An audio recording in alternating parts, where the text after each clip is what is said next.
शांति। अव्यक्त समिगै 15 जून 2026।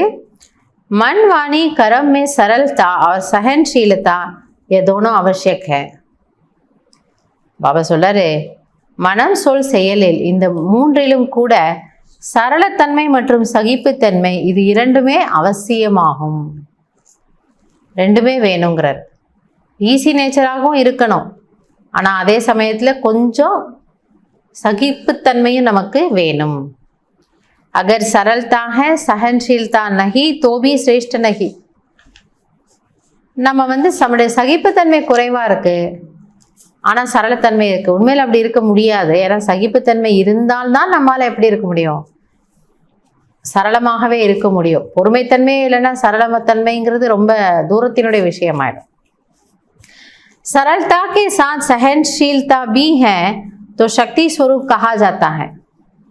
ஆக எப்பொழுது இந்த ரெண்டு குணங்களும் இணைந்திருக்கின்றனவோ, சரளத்தன்மை மற்றும் சகிப்புத்தன்மை, அப்போ நம்மை சக்தி ஸ்வரூபமானவர், சக்தி ரூபமான ஆத்மாக்குள்ள அவ்வளோ சக்தி இருக்கு அப்படின்னு நம்ம புரிஞ்சுக்கலாம். शक्तियों के चित्र में सरलता और सहनशीलता दोनों ही गुण दिखाते हैं. ஆக எந்த தேவி தேவதைகளுடைய சித்திரம், சிலைகளையோ அல்லது உருவ படங்களையோ நீங்கள் எடுத்து பார்த்தீங்கன்னா பாபா சொல்றாரு, அதில் முக்கியமாக ஒரு குணம் இருக்குமா, ஒரு அழகை வெளிப்படும். அது எதை குறிக்குது அப்படின்னா அந்த தேவிக்குள்ளே இருக்கக்கூடிய சகிப்புத்தன்மை. அதனால் ஆத்மாவும் சரி அந்த முகமும் சரி அவ்வளவு தெய்வீகமாக இருக்கு, அவ்வளவு அழகாக அதில் ஒரு குஷி தெரியுது. அந்த குஷி எதனால் வருதுன்னா ஈஸி நேச்சர் மற்றும் சகிப்புத்தன்மை இருக்கிறதுனால.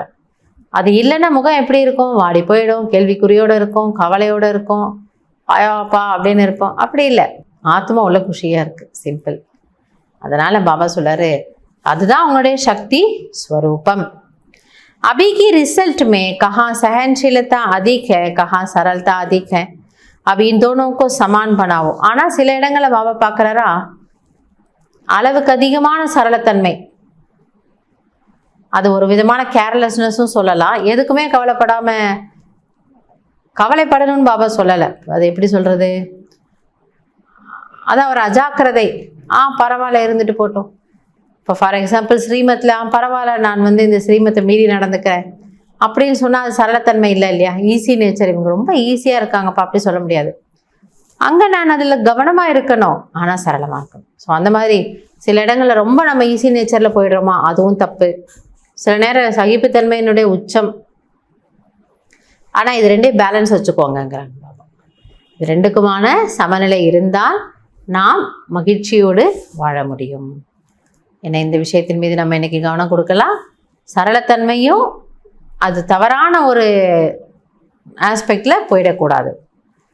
பாசிட்டிவான விஷயத்தில் நம்ம எப்படி இருக்கணும், சரளத்தன்மையோடு மற்றும் சகிப்புத்தன்மையோடு நாம் இருப்பது நல்லது. நல்லது. ஓம் சாந்தி.